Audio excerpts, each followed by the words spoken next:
आज हम ऐसे फ्लेक्सी कैप फंड की बात करने वाले हैं जिसकी performance Parag Parikh flexi cap, Kotak flexi cap और एचडीएफसी फ्लेक्सी कैप फंड से भी बेटर रही है।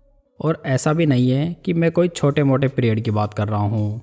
इस फंड ने पिछले 10 सालों में फ्लेक्सी कैप कैटेगरी में नंबर 1 रैंक हासिल की है। यहाँ तक कि लास्ट 5 ईयर्स में भी 46 फंड्स में से इस फंड की रैंक फर्स्ट रही है। दोस्तों, मैं बात कर रहा हूँ जेएम फ्लेक्सी कैप फंड की। तो आज इस वीडियो में हम इसी फंड का डिटेल में रिव्यू करेंगे और वीडियो के लास्ट में हम ये भी जानेंगे कि क्या इस फंड को इन्वेस्टमेंट के लिए कंसिडर करना चाहिए या नहीं। दोस्तों, वीडियो शुरू करने से पहले यदि आपने अभी तक इस चैनल को सब्सक्राइब नहीं किया है तो प्लीज़ इसे सब्सक्राइब जरूर कर लें। यदि इस फंड की बेसिक डिटेल्स की बात करें तो ये scheme JM financial fund house की स्कीम है जिसे 23 सितंबर 2008 को लॉन्च किया गया था। मतलब कि ये फ़ंड कोई नया फ़ंड नहीं है बल्कि काफ़ी पुराना फ़ंड है। फ़ंड का बेंचमार्क इंडेक्स BSE 500 TRI है, जबकि इसका लेटेस्ट AUM 2472 करोड़ रुपीस हो चुका है। इतना पुराना फ़ंड होने के बावजूद भी इसका AUM उतना ज़्यादा नहीं है क्योंकि ये फ़ंड हाउस इतना वेल नोन नहीं है। फ़ंड के डाइट प्लान का एक्सपेंस रेशो देखें तो ये 0.44% है, जबकि कैटेगरी एवरेज 0.73% है। मतलब कि ये फंड आपको कैटेगरी एवरेज की तुलना में काफ़ी सस्ता पड़ने वाला है। स्कीम के फंड मैनेजर्स की बात करें तो 2021 से इसे मिस्टर चैतन्य चौकसी और मिस्टर सतीश रामानाथन मैनेज कर रहे हैं, जबकि 2022 से मिस्टर गुरविंदर सिंह वासन भी फंड मैनेजर के रूप में ऐड हुए हैं।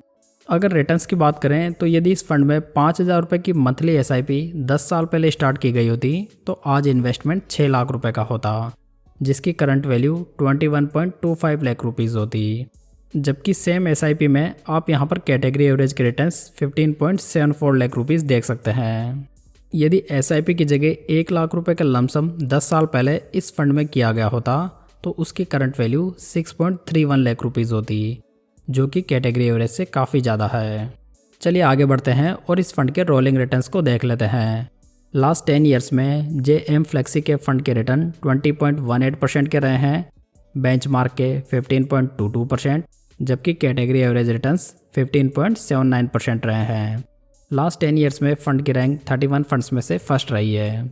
लास्ट 5 ईयर्स में फंड के रिटर्न्स 28.61% रहे हैं, बेंचमार्क के 20.40% और कैटेगरी एवरेज के रिटर्न्स 20.02%। यहाँ पर इसकी रैंक 46 फंड्स में से फर्स्ट रही है। लास्ट 3 ईयर्स के रिटर्न्स की बात करें तो फंड के रिटर्न्स 33.82% रहे हैं, बेंचमार्क के रिटर्न्स 20.36%, जबकि कैटेगरी एवरेज के रिटर्न्स 20.62% रहे हैं। लास्ट 3 ईयर्स में फंड की रैंक 59 फंड्स में से फर्स्ट रही है।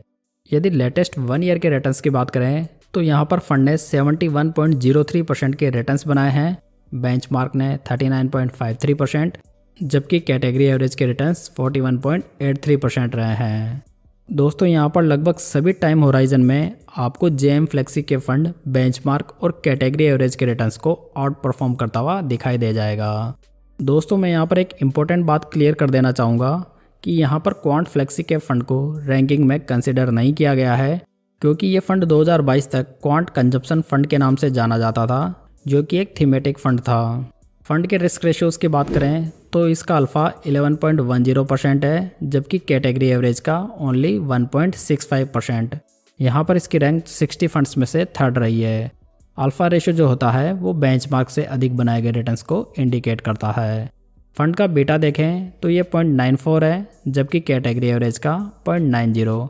बीटा रेशियो जो होता है वो फंड की वॉलेटिलिटी को मेजर करता है, मतलब कि ये फंड कैटेगरी एवरेज की तुलना में थोड़ा सा ज़्यादा वॉलेटाइल है। यहाँ पर इसकी रैंक 60 फंड्स में से 42 रही है। यदि शार्प रेशो देखें तो ये फंड का 1.79 है, जबकि कैटेगरी एवरेज का 1.10 है। यहाँ पर इसकी रैंक 60 फंड्स में से सेकंड रही है। शार्प रेशो ये बताता है दोस्तों कि फंड कितने रिस्क एडजस्टेड रिटर्न्स बना कर दे रहा है। ये जितना हाई होगा उतना बढ़िया माना जाएगा। तो रिस्क रेशियोज़ के हिसाब से फंड काफ़ी सॉलिड दिखाई दे रहा है। आगे बढ़ते हैं और फंड का पोर्टफोलियो देख लेते हैं। फंड में नंबर ऑफ स्टॉक्स की बात करें तो ये 63 है, जबकि टॉप 10 स्टॉक्स में वेटेज 29.31% है। यदि एसेट एलोकेशन देखें तो फंड ने लार्ज कैप कंपनीज़ में 37.90% इन्वेस्ट कर रखा है, मिड कैप कंपनीज़ में 22.18%, जबकि स्मॉल कैप कंपनीज में 39.92% लगाया हुआ है। दोस्तों यहाँ पर आप देखेंगे कि फंड ने मिड कैप और स्मॉल कैप में बहुत ही हाई एक्सपोजर ले रखा है। मतलब कि फंड मिड कैप और स्मॉल कैप में हाई एलोकेशन करके हाई रिटर्न्स की स्ट्रेटजी फॉलो कर रहा है। इसी वजह से आपको इस फंड में कंपैरेटिवली हाई रिस्क देखने को मिलेगी। सेक्टर वाइज एलोकेशन पर नज़र डालें तो इन्होंने financial, capital goods, automobile, construction और एनर्जी में हाईएस्ट एक्सपोजर ले रखा है। फंड के पोर्टफोलियो में स्टॉक्स की कंप्लीट होल्डिंग को आप यहाँ पर देख सकते हैं, जिसमें कि आपको ICICI bank, SBI bank, HDFC bank, Larsen and turbo, REC, blue star और महिंद्रा एंड महिंद्रा में हाईएस्ट एक्सपोजर देखने को मिल जाएगा। यदि फंड का पोर्टफोलियो टर्नओवर रेशो देखें तो ये 138.49% है। टर्नओवर रेशो ये बताता है दोस्तों कि पोर्टफोलियो स्टॉक्स में फंड मैनेजर एक साल में कितने चेंजेस करता है। ये चेंजेस जितने कम हो उतने बढ़िया माने जाते हैं, लेकिन यहाँ पर टर्नओवर रेशो ज़्यादा है, मतलब कि इस फंड में पोर्टफोलियो स्टॉक्स में काफ़ी ज़्यादा चेंजेस होते हैं। फंड की रेटिंग की बात करें तो इसे क्रिसिल और वैल्यू रिसर्च दोनों ने 5 स्टार से रेट किया है। देखा जाए तो ये फंड अभी सभी पैरामीटर्स पर टॉप नॉच दिखाई दे रहा है और लगातार अच्छे रिटर्न्स भी बना कर दे रहा है। हालांकि छोटा फंड हाउस होने की वजह से इन्वेस्टर्स का फेथ अभी इस फंड में थोड़ा कम है। फिर भी फंड फ्रेश इन्वेस्टमेंट के लिए एक बहुत ही बढ़िया विकल्प है, लेकिन इस फंड में बेटर रिजल्ट्स के लिए कम से कम 4-5 साल का इन्वेस्टमेंट होराइजन तो रखना ही होगा। साथ ही ये flexi cap fund other flexi cap funds के कंपैरिजन में थोड़ा ज़्यादा रिस्की भी है, तो ये पॉइंट भी आपको अपने माइंड में क्लियर रखना होगा। तो आशा करता हूँ दोस्तों आपको ये जानकारी पसंद आई होगी। इस वीडियो को लाइक, कमेंट और शेयर जरूर कीजिएगा, साथ ही इस चैनल को सब्सक्राइब जरूर कर लीजिएगा। तो चलिए दोस्तों फिर मिलते हैं किसी नई जानकारी के साथ।